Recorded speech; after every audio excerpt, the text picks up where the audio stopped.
Allez, on va commencer ce conseil de classe par l'autre joueur étincelant hier. C'est évidemment le capitaine Kylian Mbappé.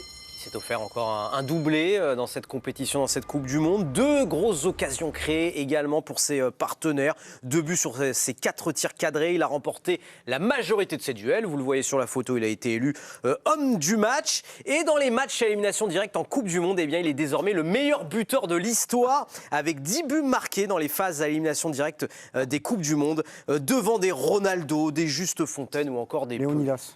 Ah, il faut vraiment se rendre compte à quel point c'est monstrueux, ces stats.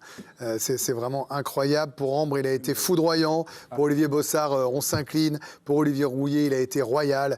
Il a été excellent pour Nabil Djellit. Vous vous inclinez, monsieur Bossard? Fais comme ça, comme Deschamps. Vas-y. Je m'incline comme Didier Deschamps. Quand Kylian Mbappé est comme ça, en fait, il n'y a personne qui peut rivaliser en termes de vitesse, en termes de qualité devant le but. Il est affûté là, je trouve. Ouais, mais c'est ça. Moi, c'est ça qui m'impressionne beaucoup, c'est que j'ai l'impression de revoir le Kylian Mbappé de 2018, celui qui a des jambes de feu, qui est capable de pousser le ballon, de courir vite, mais même pas uniquement dans la profondeur. Même quand il est arrêté, il est sur le premier but, on voit la vitesse d'exécution avec laquelle il met dans le vent les défenseurs suédois. Et en plus, au-delà de ça, on le sent connecté aux autres. Franchement, même ce qu'il fait à Didier Deschamps, d'aller lui rendre hommage, lui tomber dans les bras. En fait, je le trouve parfait depuis le début. On a l'impression que ça fait 3-4 mois qu'il ne pense qu'à ça, ou même depuis le début de la saison, finalement. Je ne dis pas que ça lui glisse dessus tout ce qu'il y a eu, mais qui s'est mis, on le dit tous les soirs, on va le redire, qu'il s'est mis en mission. Honnêtement, moi, le revoir tranchant comme ça dans ses appels. Vous voyez, même quand il fait sa première frappe à 20 mètres, je le voyais plus réussir sur un crochet, à déborder. Il y a quelque chose, il est fit comme jamais. Ouais, c'est le leader technique, c'est le leader de vestiaire. En fait, il est parfait dans tout ce qu'il fait. Il est parfait en tant que joueur, il est parfait en tant que capitaine, il est parfait en tant que leader. Franchement, c'est un sans faute jusqu'à maintenant. Alors, il n'est pas encore au niveau d'Olivier Rouillet en Coupe du Monde. Ça se joue à pas grand-chose. Non, mais le regard de l'attaquant sur ça, est-ce que vous êtes d'accord? Est-ce que vous le trouvez prêt, affûté, concentré, adroit comme rarement? Tout bien. Il n'y a rien à... C'est le poteau. Le poteau. Non, c'est super bien joué. Il aurait pu le mettre. Il aurait pu le mettre. Moi, ce qui m'interpelle le plus, c'est sa vitesse d'exécution. C'est la façon dont il est dans ses appuis, dans la façon dont il dribble. Ça va vite. Lequel des 2 buts vous préférez hier? Lequel est le plus dur à mettre pour un attaquant? Moi, j'aime bien le premier. J'aime bien le premier parce qu'il est dans la surface de réparation et il faut aller vite. Et c'est là où on s'aperçoit de toute sa disponibilité, sa facilité dans le jeu. Et la justesse systématique, il prend toujours le bon côté du pied, il frappe le ballon au bon endroit. C'est absolument extraordinaire. Le seul reproche que je lui ferais, moi, il y en a qu'un qui m'agace quand je regarde la télé, quand je regarde le match, c'est qu'il exagère toujours un petit peu dans des gestes qui sont pas nécessaires. Non, dur, hein. Non, je suis pas dur. Je suis pas dur. La simplicité, il n'y a rien de plus beau. Sur des gestes, des gestes qui ne servent à rien. Olivier. Des gestes qui servent... Hier, il y avait des gestes qui servaient à rien. Franchement, vous savez, à un moment où il fait sa petite talonnade, c'est celle qui permet à Olivier de lui faire la passe. Hein. Il y a une petite scorie de temps en temps. Olivier, en fait, Olivier, il ne peut pas être à 100% c'est aussi le geste. Quoi, non, mais c'est juste le petit truc. Mais autrement, c'est... Oui, vous chipotez un peu. Est-ce que ça nuit à l'efficacité de l'équipe? Vous avez raison de me chipoter, mais c'est juste le petit truc. Parce que tout le reste... Non, mais ça, c'est pas essentiel. C'est un détail. Simplement, dans tout ce qui est essentiel, et c'est là où, quand même, il y a quelque chose d'extraordinaire, et vous le disiez, alors je ne sais pas s'il en est en mission, mais est-ce que dans toute la saison qu'il a passée au Real, où ça a été compliqué, le relationnel a été compliqué, et là tout d'un coup, il y a cette espèce de délivrance, cette espèce de, encore une fois, de banane, de joie d'être là, d'être avec des potes avec qui il s'entend bien, et franchement, c'est extraordinaire. Ouais. Moi, ce que j'ai aimé particulièrement, parce que tout ce que vous dites, c'est des qualités qu'on connaissait de Kylian. C'est vrai, on peut rembobiner à 2018 ou 2022. Hein. Non, mais ce que je veux dire, dans les séquences Coupe du Monde, on le savait létal, on le savait brutal, on le savait clutch devant le but. En fait, on sait ce dont il est capable, mais c'est que là, il élargit encore la panoplie. Et c'est plutôt dans l'attitude même qu'il l'élargit. Sur l'attitude, évidemment, le côté capitaine lui donne une autre dimension. Mais il y a aussi, je veux dire, dans l'effort qu'il fait et la manière dont il est altruiste et dont il essaye de servir par 2 fois, notamment Michael Olise. Et il essaye de faire exister les autres. Peut-être qu'il se fait exister d'abord, mais ensuite il fait exister les autres. Il lui fait une belle passe à un moment. Exactement. Et en vrai, c'est 2 passes décisives qui auraient pu être créditées à Kylian Mbappé. C'est pas. Oui, mais c'est Michael Olise, ce gros nulos là, qui marque pas des buts plaisantes. Hein. Non, mais c'est dire à quel point on connaît ses qualités et il nous surprend encore avec d'autres aptitudes mentales. Franchement, c'est incroyable. Est-ce que Nabil Djellit, on n'a pas la chance de voir le meilleur joueur du complément d'Olysée, qui est Mbappé. Et pour Mbappé, le meilleur joueur de complément de Mbappé, qui est Michael Olysée. Est-ce que c'est pas... Donnez pas de vidéo au Real Madrid. Ben non, mais très honnêtement, je m'en fous, moi je suis pas supporter du Bayern, donc ça me pose pas de problème qu'il aille au Real Madrid. Je pense que Mbappé, vous le prenez dans un coin, il doit être... c'est un bonheur absolu pour lui de voir un joueur comme ça débarquer, Olysée il vient d'arriver. Et c'est vrai que déjà qu'on était bien pourvu, en plus vous associez également à un joueur différent, un joueur spécial, un joueur qui voit avant les autres. Et pour un attaquant comme Kylian Mbappé, c'est exceptionnel. En un mot, pour moi, Mbappé, là, si on s'arrête là, depuis le début de la Coupe du Monde, il avait un peu reculé dans la hiérarchie ATP, quoi, entre guillemets. Mais là, concrètement, il n'est pas loin d'être le meilleur joueur du monde. Là, il est remonté au Ballon d'Or de manière c'est comme ça que je le vois. Camille. Alors on l'a dit et on peut le répéter tous les jours jusqu'à ce que les Bleus remportent ce 3e titre, mais le capitaine Mbappé est en mission et à peine a-t-il coché la case 8e de finale, tac tac, il a envoyé un petit message sur ses réseaux, voilà, ils sont tranquillement postés dans l'avion, les Français, en mode on n'est pas là pour blaguer, et puis moi j'adore la petite légende, on arrive et surtout méchant. C'est drôle. C'est avec très drôle. Avec Olysée, tous avec comme quand il arrive au stade, c'est pas mal. Tous déguisés en Michael Olysée. Les artistes, quoi. Bien sûr. On va pouvoir enchaîner avec un deuxième joueur, c'est Bradley Barcola, Raphaël. Oui, qui a encore marqué, c'est son 2e but en Coupe du Monde. 2 grosses occasions créées pour ses partenaires. C'est le joueur français et même du match qui a tenté le plus de dribbles, qui est allé le plus au duel, qui a eu cette note de 10 sur 10. Et mine de rien, eh bien, dans la concurrence qu'il a avec Désiré Doué, il marque beaucoup de points puisqu'il a été décisif lors de 3 de ses 4 matchs de Coupe du Monde avec l'équipe de France. 2 buts, donc, je le disais, et une passe décisive. 7 sur 10. Ambre Godillon, intenable. Félicitations pour Olivier Bossard. Très, très bien pour Olivier Rouillet. Très satisfaisant pour Nabil Djellit. Et en plus, il faut le dire, c'est lui, Olivier Bossard, qui aura le plus beau gif du mondial avec ce crochet où il met 2 Suédois dans le vent. Vous avez peut-être vu cette scène où les 2 tombent en même temps. Ça fait au ralenti une image extraordinaire. Et derrière, c'est pas loin de passer entre les jambes du gardien suédois. Il est tout ce qu'on a espéré qu'il soit avec le PSG, c'est-à-dire adroit, en plus d'être dribbleur et passeur. Ouais, c'est assez fou. Il était souvent très bon quand il rentrait en cours de match et décisif. Si maintenant il est très bon et décisif quand il commence les matchs, ça, franchement, on va revoir. Ça remet tout. Ça va être cher de le transférer là. Tout en jeu. Ouais, ça va. Je suis même pas sûr que maintenant il veuille tout à fait le transférer, mais. C'est très dur d'exister avec les 3 autres, d'essayer de se faire une place. Et en fait, lui y arrive. Et je trouve que c'est le meilleur des compliments à lui faire. C'est qu'il existe au milieu des... Il détonne pas du tout au milieu des 3 autres. Et à sa manière, parce que je trouve que finalement, il se complète très bien avec eux. Quand les 3 autres aiment toucher le ballon, aiment dribbler, et ben lui joue beaucoup en profondeur, fait des appels, se déplace bien dans les espaces. Donc il est parfaitement à sa place et ce qu'il réussit, c'est top. Et il a fait ce qu'on avait dit hier, Nabil. C'est-à-dire qu'il est capable, au moment où il est arrêté, de reprendre de la puissance, de laisser sur place un adversaire et de créer le danger, quoi. Et comme la voiture, start and stop. C'est ça, en fait. Il s'arrête en rupture et il redémarre. Et moi, ce que Olivier l'a un peu abordé, c'est comme moi ici sur le plateau, c'est-à-dire que quand vous êtes entouré de gens meilleurs que vous, ça vous tire vers le haut. Et lui, c'est exactement ce qui lui arrive. C'est-à-dire qu'en fait, quand tu es entouré par des gens moyens, mais ton niveau, il a tendance à être... À Paris, ils ne sont pas tous moyens, quand même. Pardon ? À Paris, ils ne sont pas tous moyens et je ne le vois pas aussi à droite. Non, mais dans l'absolu. Mais là, je pense que... Là, il faut se mettre au niveau, quoi. C'est-à-dire que là, c'est bien parce que ça le tire vers le haut, sans complexe. Et je l'ai entendu après le match, avec humilité. Donc, copie parfaite. Il a gagné sa place parce qu'on parlait de paire. Vous savez, Johnny Castelli nous disait toujours, c'est Digne, Barcola ou Théo Hernandez, Doué. Là, moi, j'ai le sentiment que la partie gauche... Alors après, est-ce que ça va dépendre de l'adversaire ? Est-ce que, par exemple, contre un Paraguay complètement bloqué, c'est pas Doué avec des dribbles en plus ? Je sais pas. Il paraît que le Paraguay va jouer derrière les buts. Reste au-delà de confirmer que Didier Deschamps a raison de lui faire confiance, c'est vrai qu'il répond à beaucoup d'interrogations. C'est vrai, celle d'être dans le 11 de départ et de pouvoir être efficace, de régler la mienne, etc. Et il y avait la grande interrogation, celle qui faisait la différence avec Désiré Doué au-delà de ça, c'était sa gestion des petits espaces. Vous avez parlé de ce slalom qui mystifie 2 Suédois. Incroyable. C'est dans les petits espaces où il a réussi à répondre présent qui montre que c'est pas qu'un joueur de profondeur. Il sait aussi répondre à la manière et à la configuration du match.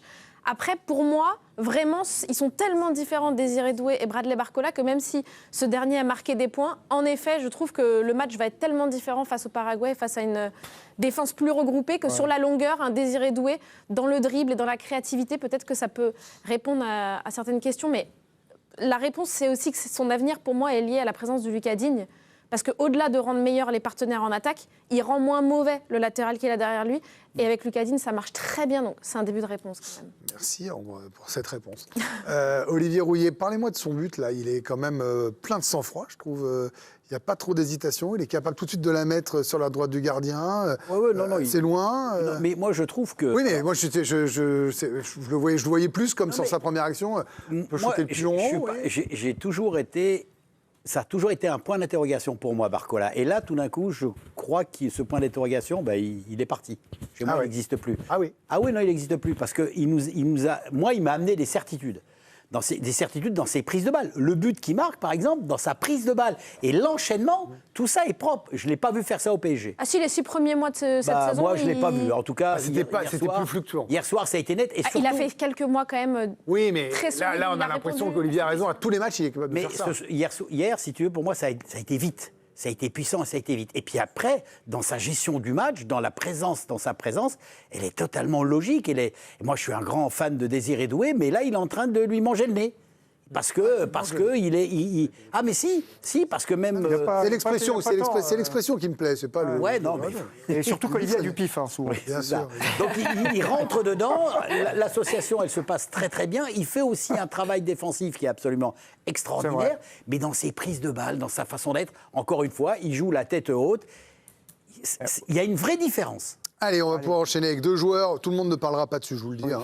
On a fait long sur les attaquants, c'est bien mérité. Parole du milieu de terrain, il faut en choisir un des deux. Bon, il sera le symbole de ce milieu, c'est Adrien Rabiot. Oui, qui a été solide avec cette équipe de France, qui a été aussi impactant sur le plan offensif, qui a touché beaucoup de ballons. 11 passes dans le dernier tiers adverse. Il s'est procuré également des occasions de marquer. La note de 7 sur 10 dans le journal. J'explique pourquoi Nabil Djellit rigole. Il rigole à sa propre blague, qui était, il a dit, moi je suis l'OM, je le garde pas. Non, moi franchement, je le garde pas. Honnêtement. Fallait la partager, fallait parler plus fort, Nabil. Pardon ? En fait, il n'a pas voulu vous arranger. Ultra fiable pour Ambre, indispensable pour Olivier, très performant pour Olivier Rouillet, très bon. Tiens, c'est Olivier et Nabil qui font Rabiot et vous me ferez la défense tous les deux. Non, vous, Olivier Bossard et Nabil Djellit. Nabil, vous étiez lancé là, sur la blague, très bon. Voilà, il est vraiment... on découvre pas que c'est un super joueur, quoi. Mais là... Ouais, puis moi j'aime bien. Alors, il y a toujours la dimension esthétique dont je voulais parler, parce qu'Olivier, c'est vrai que c'est Nourieff. Mais en fait, moi, j'ai toujours trouvé que Rabiot était un beau joueur à regarder. C'est clair. Oui, il est princier. Ouais, et donc, il y a aussi ça qui dégage. Ouais, il va quand même mettre des tampons. Hein. Oui, c'est vrai. Et là, contre le Paraguay, de toute façon, il sera très important, notamment pour couper éventuellement les peu de transitions que pourront avoir les Paraguayens. Mais bon, il est tout simplement à sa place. Je me souviens qu'à une époque, il y avait des débats. Moi, j'en faisais pas partie, honnêtement, parce que pour moi, c'est bien d'avoir un droitier et un gaucher. Mais je me souviens qu'il était questionné à savoir si limite, il avait perdu sa place de titulaire pour certains. Moi, j'entendais plus Chouameni battu par Koné, mais à l'arrivée, la paire a été vraiment bien et créer un équilibre finalement, même si contre plus fort, peut-être, il faudra voir comment il pourrait assumer ce déséquilibre. Mais je les ai trouvés bons tous les deux et Rabiot en premier. Ouais, Rabiot même encore plus fort.